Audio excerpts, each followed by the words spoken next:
rise and shine. Pour yourself a cup of coffee and tune in to Good Morning Aurora. News, weather, and really cool interviews.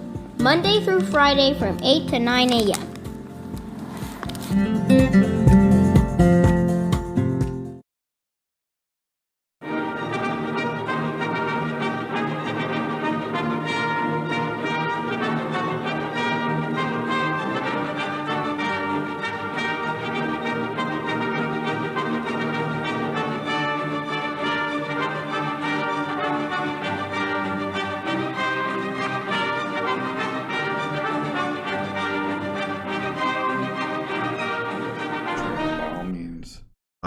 Good morning, Aurora. Good morning, Aurora. Good morning, Aurora. The time is 8:01 a.m. You are listening to and watching Good Morning Aurora, the second largest city's first daily news podcast.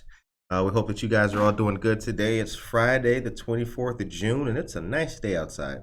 It really is, yeah. Really nice, yeah. Totally, yeah. We got birds chirping. We got a nice fountain where we are. I don't know where you are, ladies and gentlemen. Well, I know where some of you are. Some of you right now are putting on makeup in the mirror. Some of you are driving to work.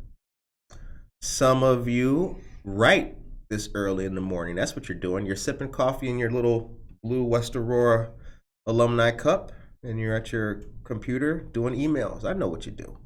But good morning to all of you great people. Emily's here. See, we know what they do. Okay. How's that for a horror movie? Wow, that's creepy, man. Jeez. Early as hell. Damn. Is Curtis here? What the hell are you doing? But we've got a great show for you guys today. We have a dear friend who is making his part 2 on the show. Mm-hmm. We have a filmmaker, Navy vet, an all-around cool guy, a horror film fan. And that trailer superlatives leads to Aaron Hawkins. How you doing, brother? Good. How are you doing? All right, man. Good to have you again. Yes. Good to have you back. My pleasure. Man. It's a lot of fun first time, so I was like, okay, gotta come back on and talk to you some more. Yes, and so when we talked to you the last time, you had a movie in the works, and now you've got a premiere of that movie. Yes. Congratulations, man. Thank you. Big time. Thank you. Charlestown 18th Street in St. Charles, July 17th. Tickets are available for Evil Lurks. Come on, check out the world premiere of Evil Lurks. Is anyone safe? Well, damn. Is anyone safe, Aaron? We'll start there. Well, I mean, you'll have to see the movie to find out. Okay. To see with whoever dies or who doesn't die. Okay. I mean, who knows? All right. And it's just one of those movies you're just going to have to watch and pay attention to because there's some Easter eggs in it and there's some symbolism in it for certain scenes and numbers and things like that. So, all right. Yeah, it's at Charlestown 18 in St. Charles. So okay. Yeah. And Crazy Rock Films. Yeah.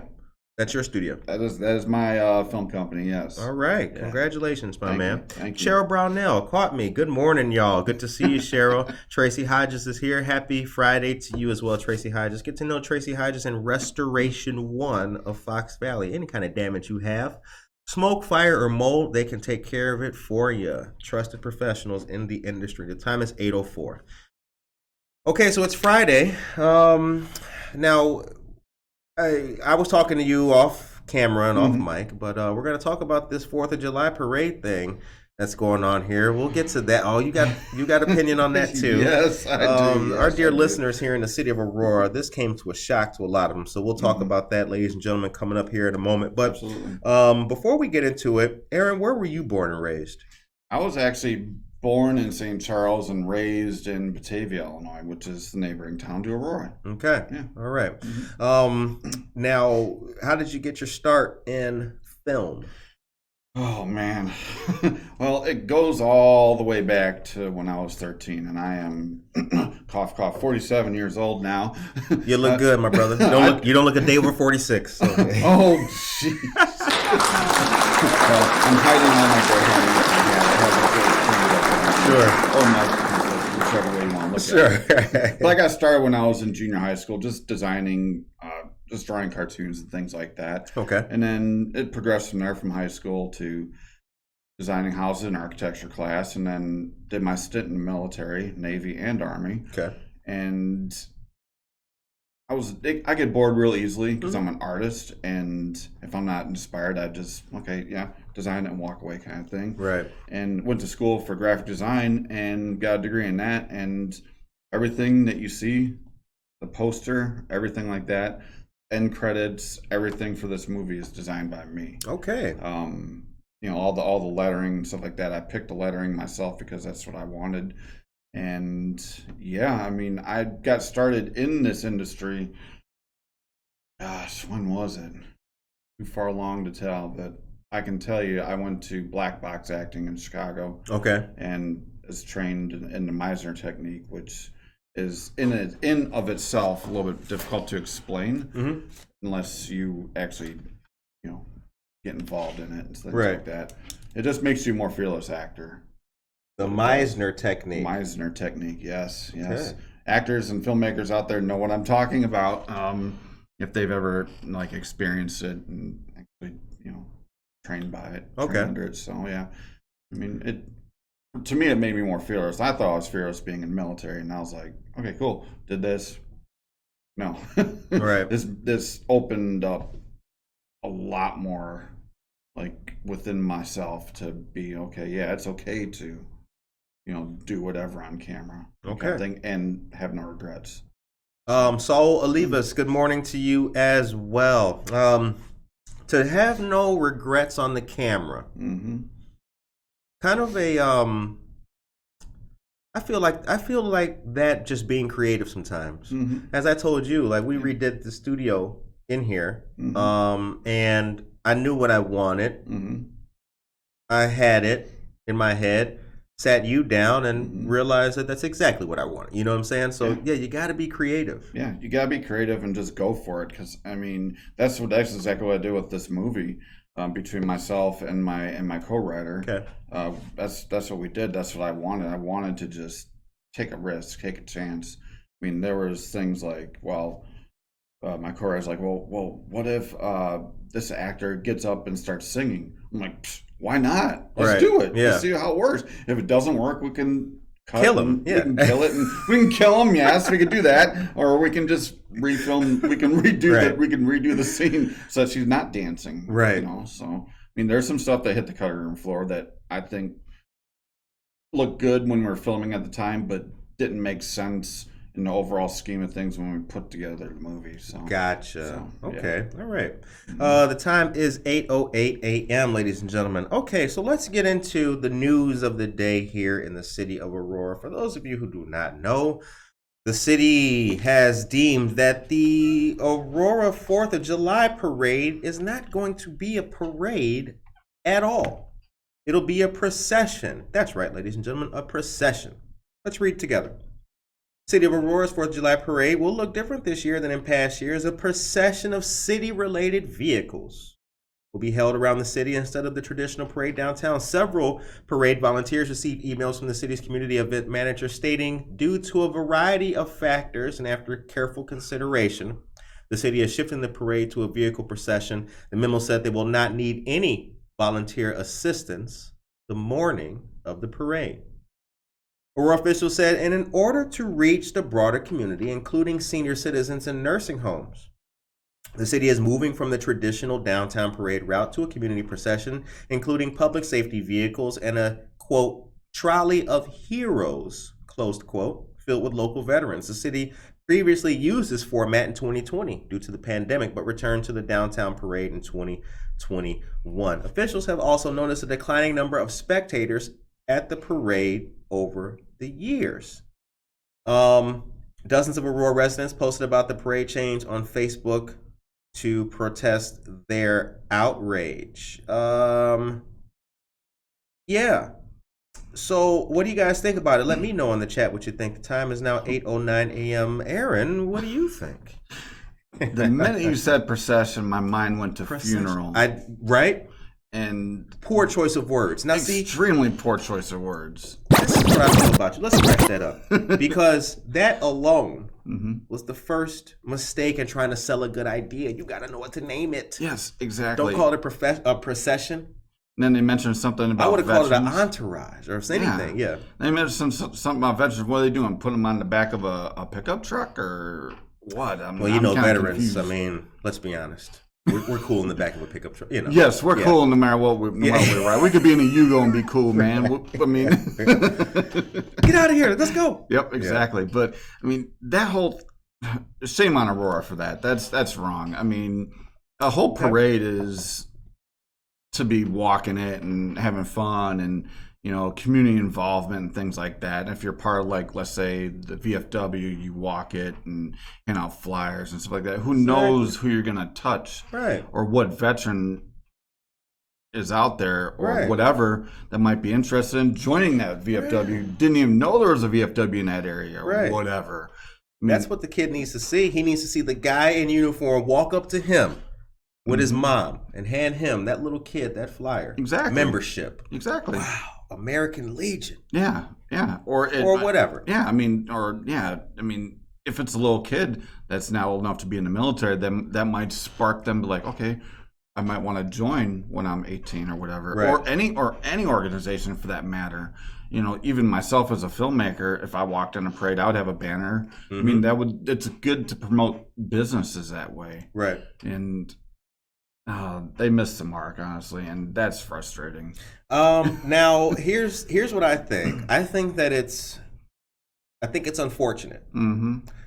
But I have to say that we've seen, you and I talked about this before the camera came on, we've seen a rise in violence on soft targets. We saw the white supremacist dudes got arrested, 39 of them in Idaho. Yeah, in Idaho. Yeah. Weapons. All kinds of bad stuff. And of course, law enforcement and police have information that we don't. Yeah. They monitor for online threats and activity and communications about who to attack, when to attack, and what to do. So perhaps there's a safety element that could have been had and averted too. Like, hey, you know what? Let's make a procession as opposed to a parade. Now, hey, I mean, these are the things that we all have to take into account in a big city, right? That's true. I mean, you make a good. And we have no idea. We don't know. Right. What do we know? Yeah. But ladies and gentlemen, let us know what you think in the comments. Norma Peterson's here. Good morning, Norma. The American Legion Post 84 was responsible for the parade for years. It was their biggest fundraiser. The city took it back last year, and now this is what they're doing. Facts. That's a fact. Okay. True.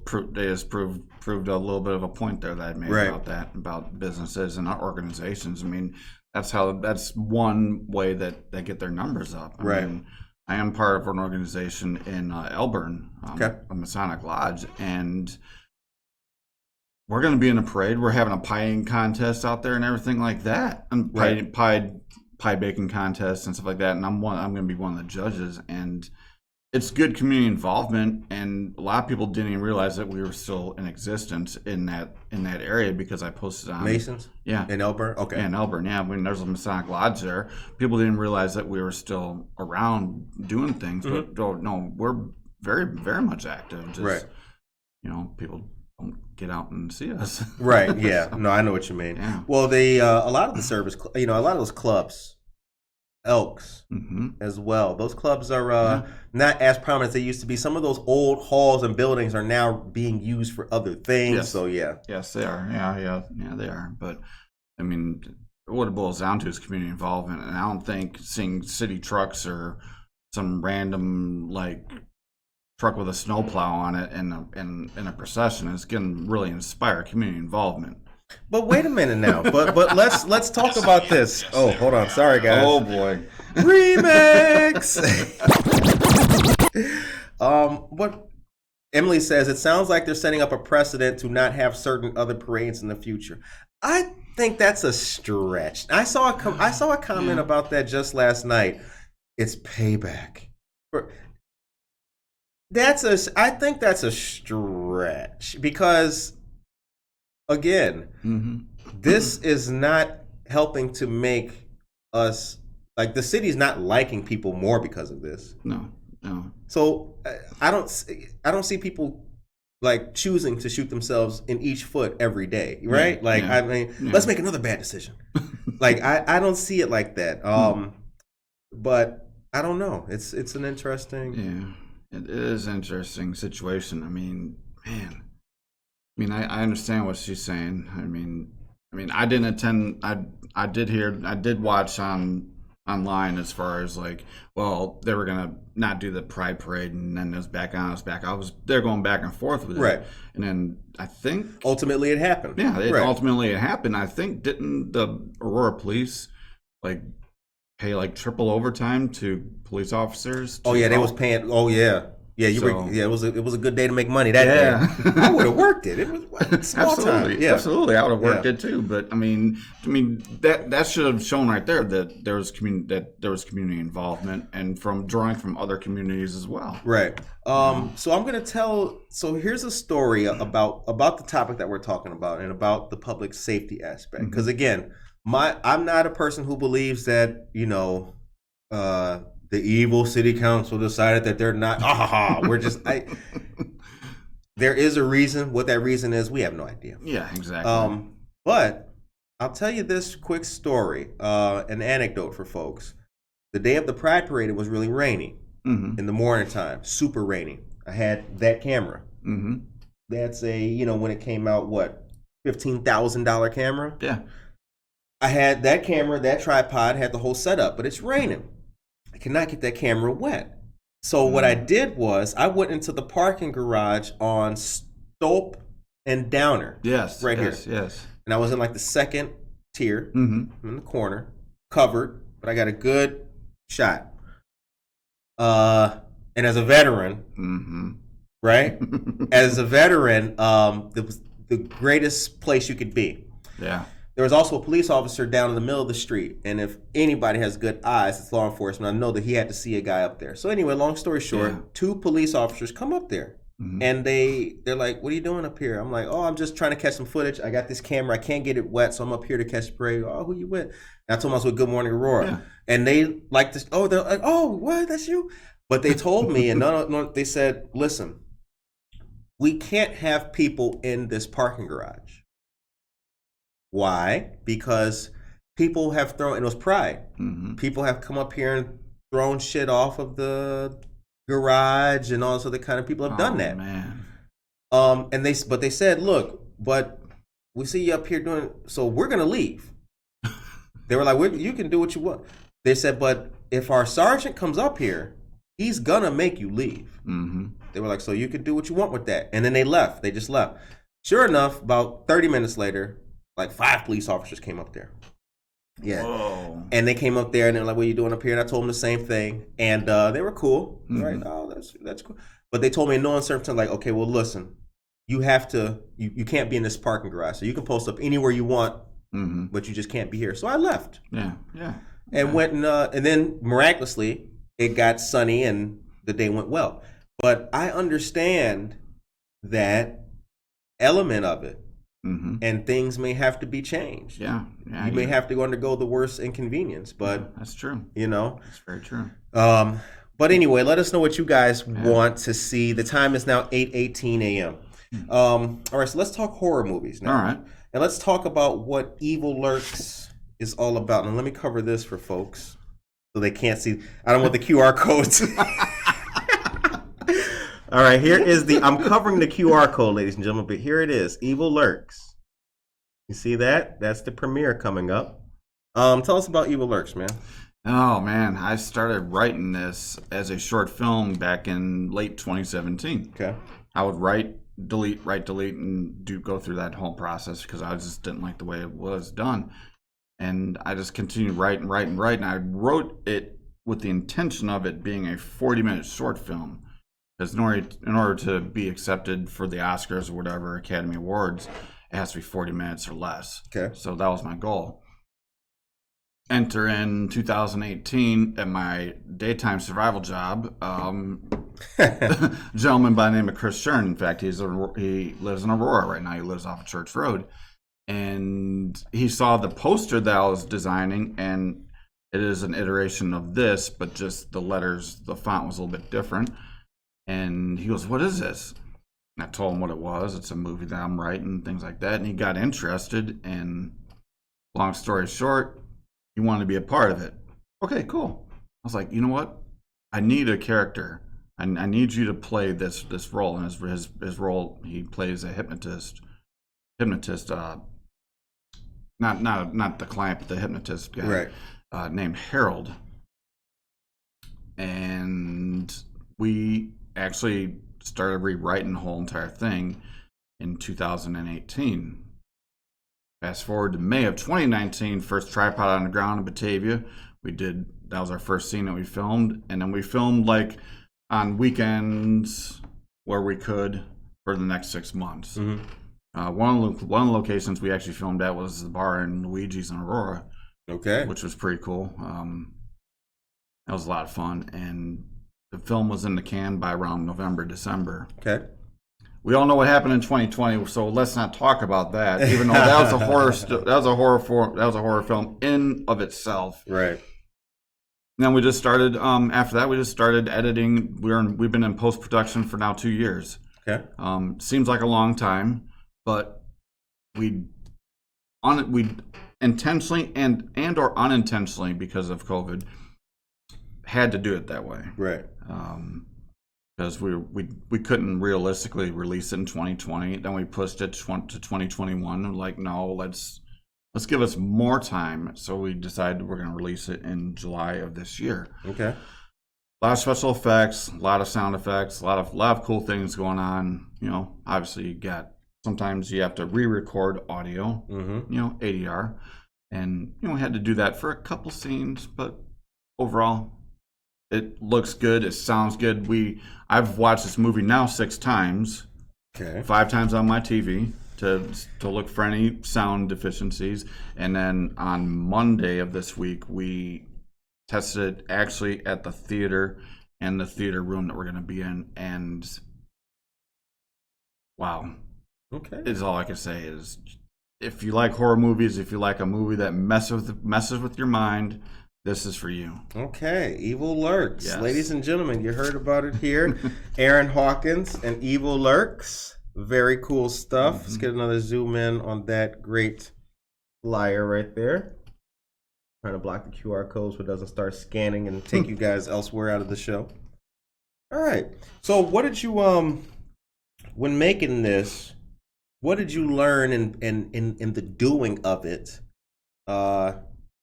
That differed from the being taught. People learn a lot of things, mm-hmm. and then in practice, when you're doing it, mm-hmm. you're like, "Holy cow!" Right? It's like boot camp and the fleet, 2 different things. Exactly. So what were the penny drop moments of doing this that made you like, "Wow, okay, I'm really in the big leagues here." Yeah. You already knew that, but of course, yeah, I already knew that. But I mean, one thing I would have to say is, because I've done a lot of background work on a lot of shows in Chicago, and in fact, almost all of them, which is kind of scary to even talk about. Oh my gosh, that's such a long time ago. But I was always the person to observe on set and watch how they do it. I'm like, you know what? When I get my stuff up and running, I'm going to emulate what these big guys are doing, right? But on a smaller scale, because independent films and things like that. But even still. The one thing that I would take away from this whole entire filming is,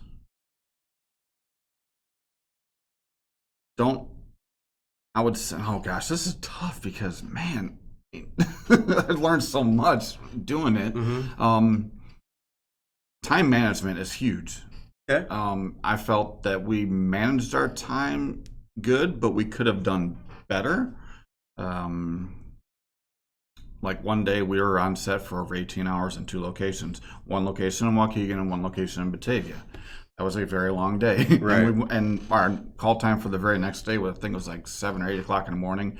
And we didn't wrap until like 1:30 in the morning. Yikes. Yeah. And I'm like, no, sleep in.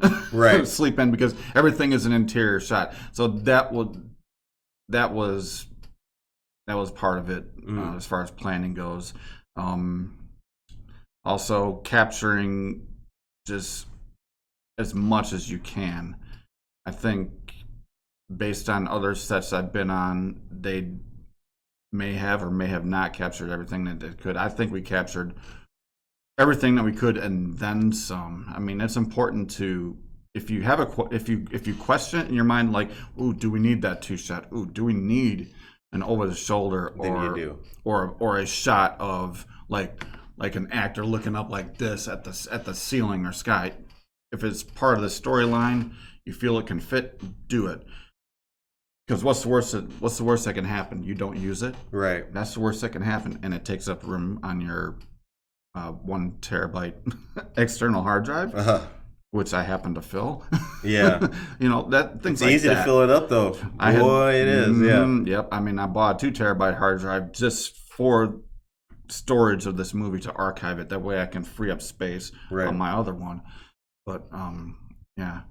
I mean, that's one thing I would say that I learned is, like, if you think the shot is stupid, just do it. Interesting, man. The time is 8:26 a.m. You're listening to and watching Good Morning Aurora, the second largest city's first daily news podcast. We're here with our friend Aaron Hawkins and Evil Lurks to premiere Charlestown 18 in St. Charles. Mm-hmm. I messed that up. I thought it was 18th Street, but it's St. Charles. Charlestown 18 in St. Charles. Mm-hmm. July 17th, 2020. Tickets are available on Eventbrite. We have the flyer and QR code here for you guys, and we'll put that. I'll make a separate post about that later on. Good morning to you if you're just joining us. Gloria Gerardo, good to see you. And Cheryl Brownell, yes, she says she's very disappointed about the parade news. Doesn't sound like it will be much fun or community connection. Yeah. I agree. I totally agree with that. I agree. The fun parade versus city procession, obviously. The fun is going to be Yeah, I mean, are they going to put like black buntings all over their cars? Is it going to be a funeral? I mean, I don't know. It'll be just like the one that happened last time. Bunch of fire trucks, bunch of APD SUVs, staff in their personal vehicles, City of Aurora banner and display stuff, maybe some balloons tied around your side mirror there, and dad hanging out the back who's a city employee too while the wife drives, city procession. Honey hit Starbucks and then we'll jump back in line. I know, right? It's just not even juicy no more. It's just not even fun. It just doesn't even it doesn't excite you. But here's something that will excite you. So a couple things going on this weekend that are very good. Number one, the second annual walkathon is taking place, and this is going to be Sunday, the 26th, from 9 a.m. to 5 p.m. at Waubonsie Park. That's 4200 to 2398 Fox Valley Court. If you know Waubonsie Valley High School, it's the nice walkway and path with the little body of water back there. It's a really nice place. Second Chance. It's a nonprofit. Your $25 donation is encouraged. Your $25 donation goes to providing meals and other items very much needed by our homeless population here in Aurora. Calvin Wilson is a dear friend of the show.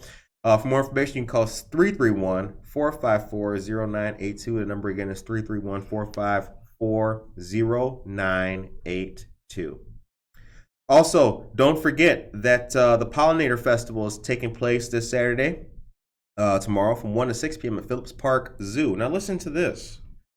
Food trucks, plant sale, beer garden, family activities, pop-up farmers market, and pollinator partners. Ooh. Damn. Now y'all want to go. They said food trucks and beer. Yeah, you had me right there, right? Yeah. And so the Pollinator Festival is taking place at Phillips Park Zoo. Go on out there tomorrow. Looks like it'll be a very good time.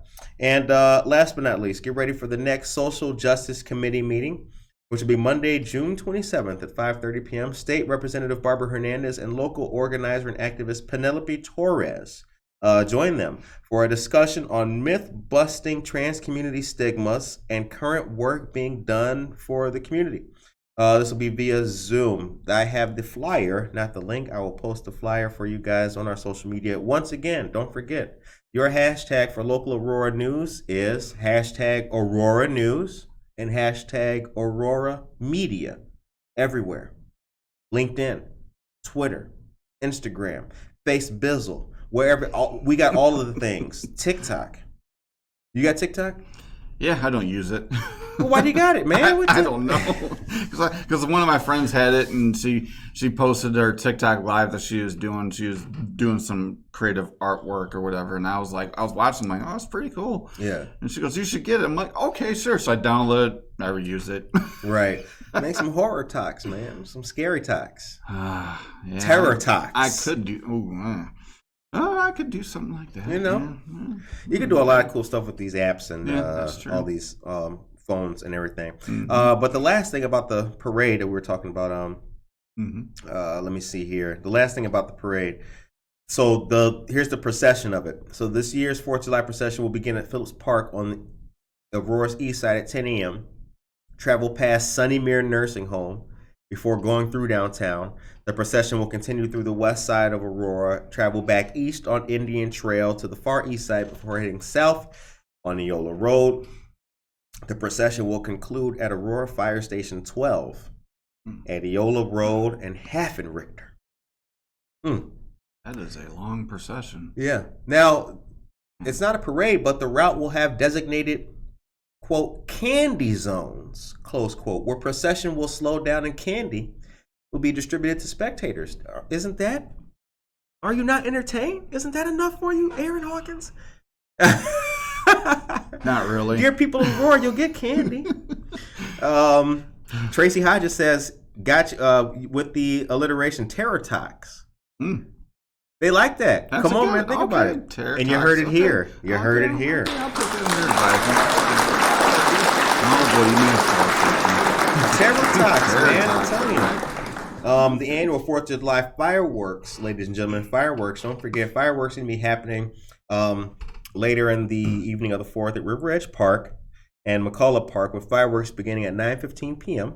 River Edge Park will feature DJ Suave Smooth and food vendors. McCullough Park will feature DJ Pena and family-friendly entertainment. Food trucks will be available at the new Water Park Promenade. So, yeah, you're not going to get a parade.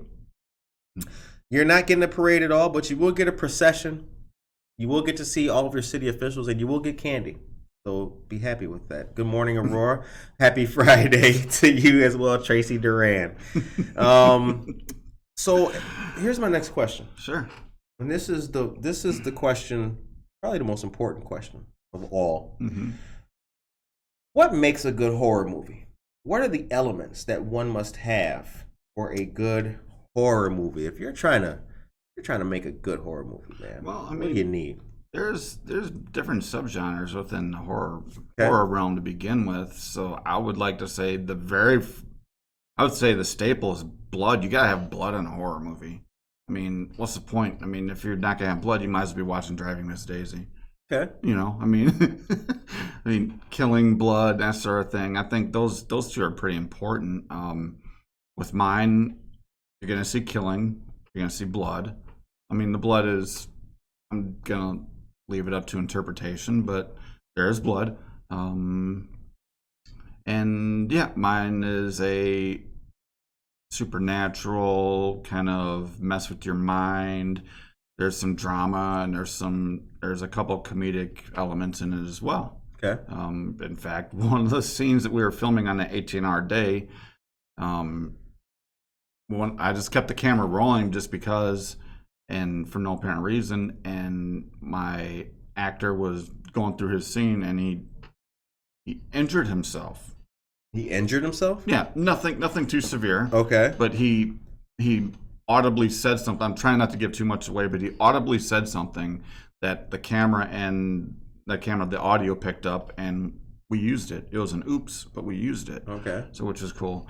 But getting back to that, I mean, horror films, well, jump scares, they're okay. We tried not to overplay them in ours. There are a couple, but we tried to steer away from them because this movie is more of a mess with your mind movie kind of thing. That's what we were focusing on. And the movie is abnormally longer than it's longer than normal.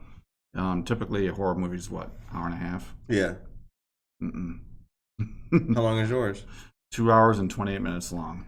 2 hours and 28 minutes. A Yep. Titanic of horror, basically. Yes, but I will say, from beginning to end, there's no shortage of excitement, horror, and that sort of thing.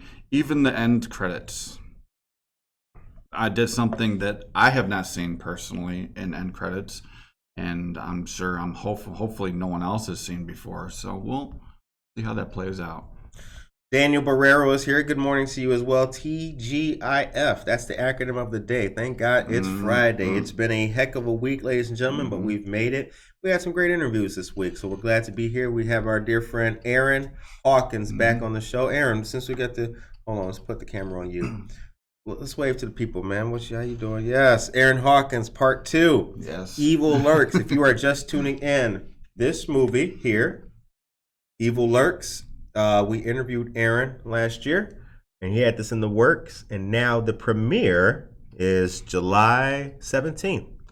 Charlestown 18, St. Charles. You heard it here on Good Morning Aurora. So congratulations to Aaron. Thank you. No doubt, man. Was it last year? Yeah. Dang. I believe it was. I believe it was March of last year, March or April of last year. Oh my gosh, I thought it was pre-COVID. Oh my god. Yeah, no, time flies. because we started in COVID. We started in March of 2020. Okay. Yeah.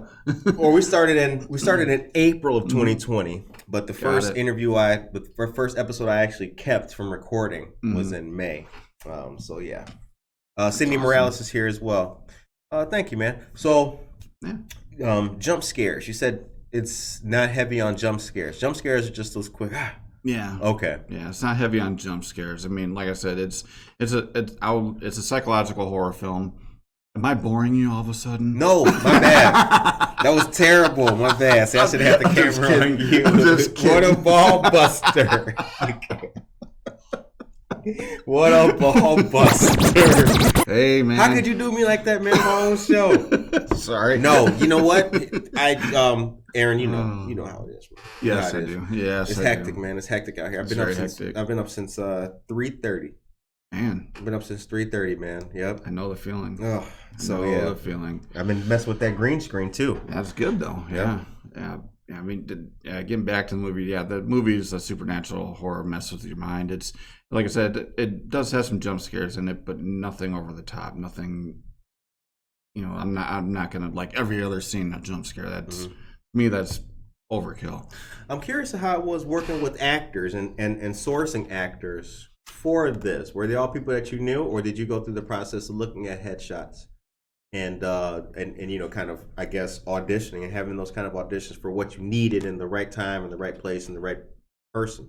A lot of them I already knew and have worked with in the industry before. Okay. There were a couple that we did have an audition for.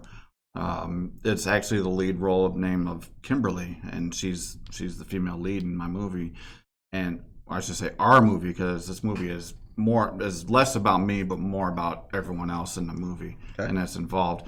We did an audition with her. It was a rush call actually, because my lead that I had previously had prior commitments and double booked or whatever, and it just so happens one of my other actors in the movie put out a rush call on all these places on Facebook, and within 48 hours we had her cast. I mean, we had her do an audition. We had her do, I think, a couple auditions actually, and she did awesome. She did wonderful. I mean, I think her background is in theater actor, and so is her husband, and her husband is actually in the movie too. Okay. Which is pretty cool. I mean, he was, I believe he was the lead in Spam-A-Lot, which aired or was on stage in Chicago pre-COVID, and he just, I think, wrapped another project about like a month ago or what have you. That's so cool. Yeah, it's pretty cool.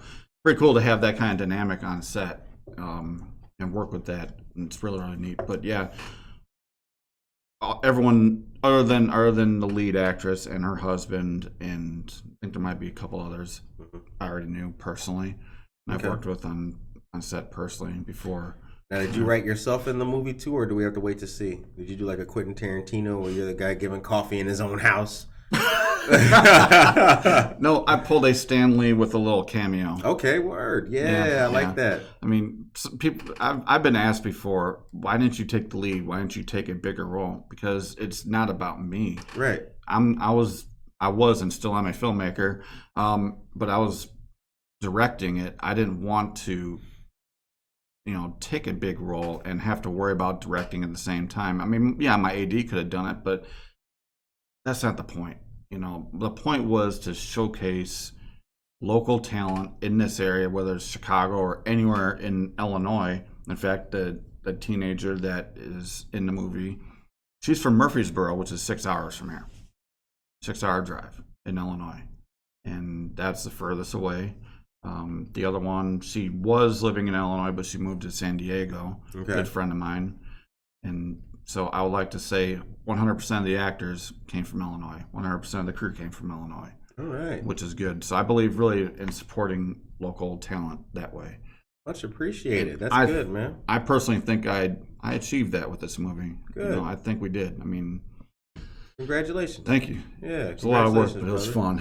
Well, we're friends on Facebook. Yeah, we know the same people. I mean, Bob Lockwood hooked us up and introduced us, and I was watching the whole time, seeing your stuff, seeing you post. Stay tuned, coming soon. This many days, this many weeks. I was watching it, so congratulations. Think you. So you were a lurker, huh? Oh yeah. But Pun see, intended. but see, because that's what I do. I lurk. I'm a comment guy. If a post has more than 3 comments, I'm looking, I'm reading. But with you and our other friends who are doing great things, it's not so much me just lurking, observing, like I'm rooting you on too. Yes. I'm root my people on from the banner, the rafters, man. Absolutely. Lurking is what I was doing with this whole parade thing. Yeah. Because as I was reading some of the comments, like some of the comments just got a little bit crazy. Like it's payback for. I mean, it's an unfortunate decision. I think that's enough. That's bad enough. Yeah. Without assigning a nefarious cloud of smoke and a marionette over the whole thing. The time is now 8:42 a.m. Vanessa Rodriguez Aguirre says that she can't wait to see it. Hey, yes, awesome. Yes. Vanessa, that's awesome. There's many ways you can get to the premiere. It's posted all over my personal Facebook page. It's posted all over the Evil Lurks Facebook page. Shout out the Evil Lurks page, brother. Yeah, Evil Lurks. Yeah. Evil Lurks Facebook page, yes, and it's on Crazy Rock Films Facebook page as well. Crazy Rock Films and Evil Lurks. Yep. Emily, so excited. Awesome. Thank you very much. Thank you. And once again, you guys, here is the flyer for it. Evil Lurks, the premiere is Charleston 18 in St. Charles on July 17th. There's a Q code here, which I have to block because the camera will pick it up. It's a good camera. Yeah, it is. And come check out the world premiere of Evil Lurks. That's right. That's right. And to piggyback off what you just said, there's no time on that, but the event starts with a red carpet at 6 p.m. Charleston 18 Theater offers obviously general concessions. They offer beer, wine, mixed drinks as well for a concession price, which is like if you're going to a concert. But needless to say, you can partake in that. The theater that we're going to be in, it holds 127 seats, and it has 4 handicap accessible locations within the theater in the front for wheelchair accessibility. So that is that. But the we're going to have a whole red carpet premiere there. That starts at 6, and then 6:45 we're going to be in the theater. Myself, whatever cast and crew wants to step up, creators. I'm going to say a few words, thank them. Then after the movie, we're going to be doing a short Q&A, and that's going to wrap the evening, really. Okay. So yeah. Big stuff. Yeah, it's fun. And this is your first premiere? This is actually my second premiere. My first one was as an actor. Okay. And that was at the Hollywood Palms in Naperville. Okay. That was a lot of fun. And that's what prompted me to do this, because I wanted to give back to the actors and general public and that sort of thing. And yes, there'll be a professional photographer on site as well. I'm good friends with him, so he's going to be taking pictures of whatever. Is it Bob? No, it's unfortunately not Bob. Bob, I think, might be a little bit too busy, but that's fine. But it's someone that I work with at my survival job that offered his services, which is great. So, Scott Hayes is here. Good to see you, Scott. All right. So the time is 8:45 a.m. We talked about the elements of a horror film. Do you have any? So keep it in the horror realm. What's some classic horror films? What's some favorites? What is Aaron? What is a guy who made a horror movie that's coming out? What scares him? The one movie of all time that inspired me to make this movie is The Exorcist. The Exorcist? Yes, the original one and the one that they put the deleted scenes in. That movie messes still to this day, which people might laugh because of my age, still messes with my mind to the point where I am turning on every single light in the house, and I sleep with the light on. I am not kidding. It messes with me that bad. I'm like, dude, this is disturbing. Right. But it's such an old movie, and I think personally it was ahead of its time for the storyline, that sort of thing. People might disagree, but that's fine.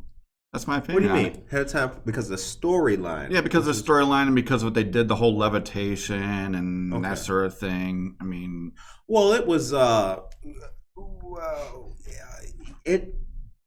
I don't know what the right word would be, but it caused more than an uproar in the religious society and circles, and it sure did. And that was what it was made in like 70, whenever it was. Yeah, I can't remember that far back.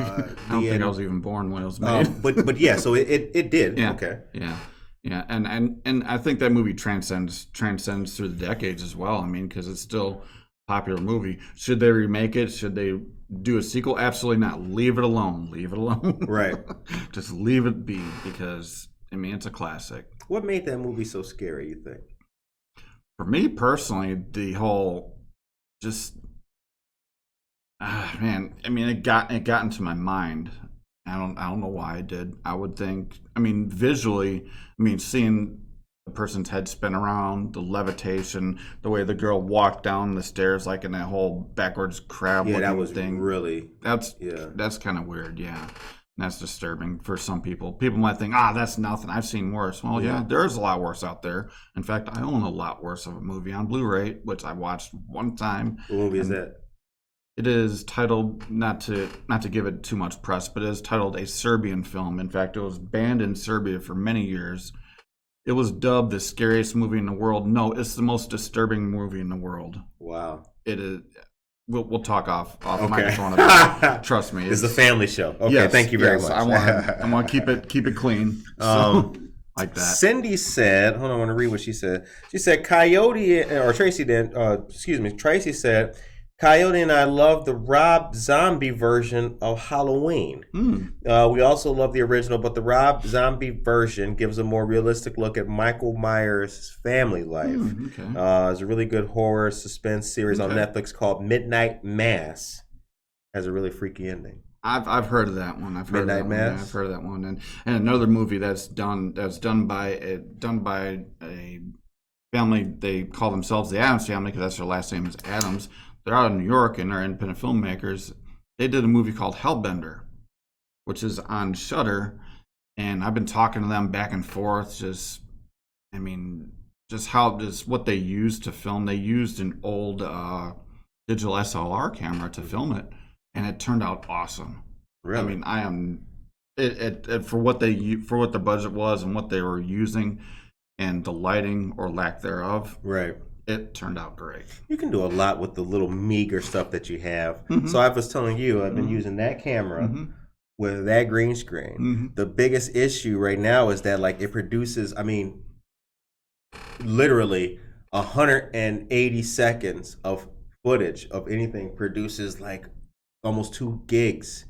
of a little thing. Like it just makes such large stuff, and that's a problem. Like, well, I as a novice who's trying to do this kind of thing, like I haven't been ready for that. Like, oh wow, I got to get multiple terabyte external hard drives or whatnot just to produce something. Funny you speak on that, because my mentor out in California owns a Red cinematic camera. I believe it films highest is 8K. Mm-hmm.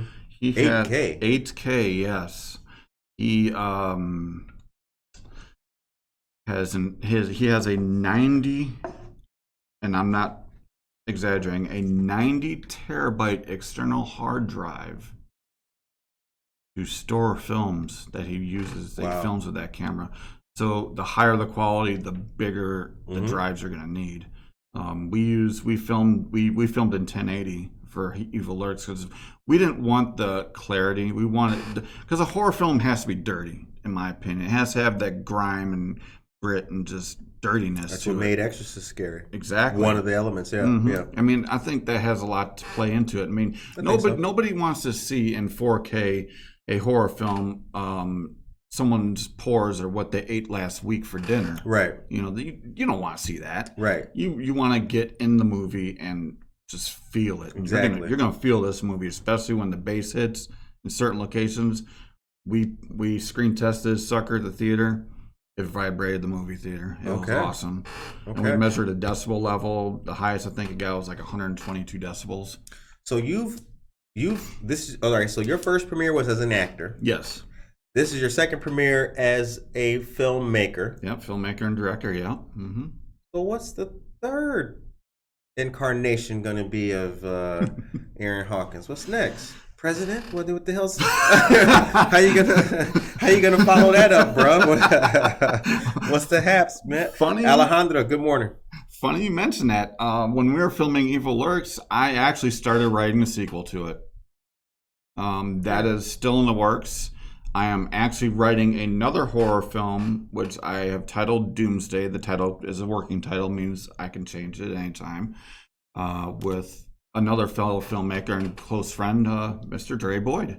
Andre Boyd. Yes. Dre-sta. Yes. Good brother. Yes, good brother. he is. Yep. I mean, so we meet every week and we just write, collaborate, and just bam. Because I actually had this script for Doomsday actually written already, but it was more of like a... It was more like it felt like more of a Fallout 4 video game kind of movie, and I'm like, nah, I gotta get away from that. I don't want anything. I want to remove myself from that. So, but I mean, I get my inspiration from everywhere: playing video games, watching weird stuff on TV. So, and that's what my inspiration for that one was. Okay. So yeah. All right. Time is 8:53 a.m. Yikes! It's moving. It's moving.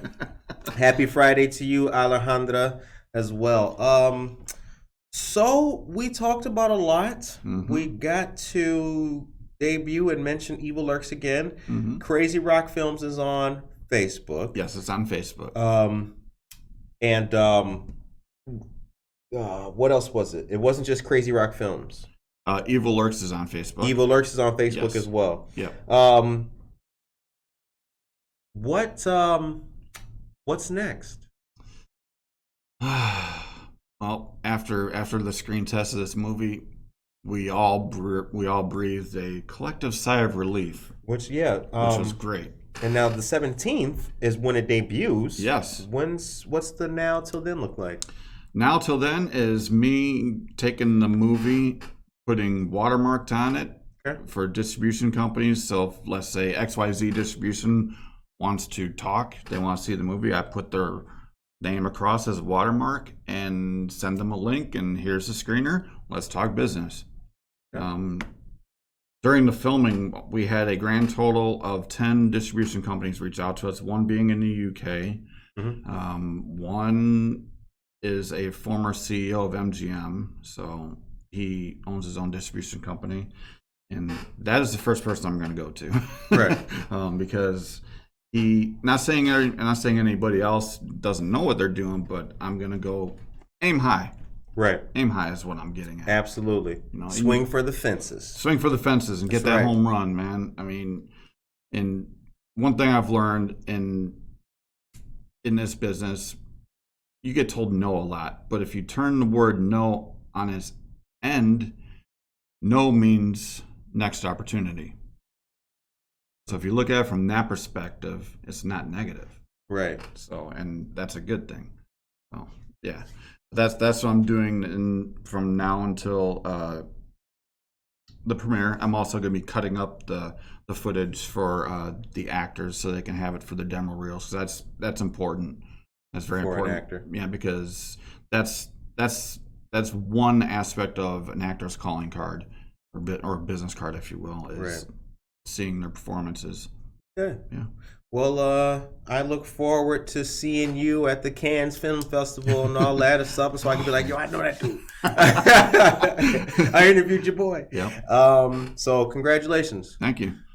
I sat and talked with you when you were doing it, yep. And now it's about to be debut day. Yep. Congratulations. Yep. Exactly. And if you and your significant other would like to come out that day, by all means, you're welcome. Thank you. I appreciate that, brother. I appreciate that. Yeah, I'd like to catch you open, man, support you. I appreciate that, man. Yeah. So Evil Lurks, follow Evil Lurks and Crazy Rock Films on Facebook, ladies and gentlemen. Yeah. So the show ends on a positive note. Right. What's your message today to the people of Aurora? Well, the whole world, since they'll see this. It's premiere status. Positive. Don't eat yellow snow. Positive, I would like to say positive and inspirational would be, for me personally, and it would resonate with anyone in the world, is never give up. Never let anybody tell you no. And take risks. Swing for the fences, people, because that's one of the only ways you're going to get where you need to go and live your dreams. Because when I started doing this, I had people say, oh, it's a pipe dream. And my thought process was hold my beer and watch this. Right. And, it's also about connections too, but primarily is don't give up. Amen to that, man. Amen to that. Ladies and gentlemen, we appreciate our brother Aaron Hawkins coming back on the show for a part 2. Mm-hmm. And once again, get to know Evil Lurks and be sure to follow the page on Facebook as well and Crazy Rock Films too. So yeah, that was also, don't forget, that was the news of the day, was the parade and everything happening with that. You can send an email to goodmorningaurora@gmail.com, and you can still let us know what you think about the parade. We'll talk about it on Monday as well too. Have a blessed weekend, all of you guys. Emily, you too. Shout out to Zenloff. Take care of yourself and each other.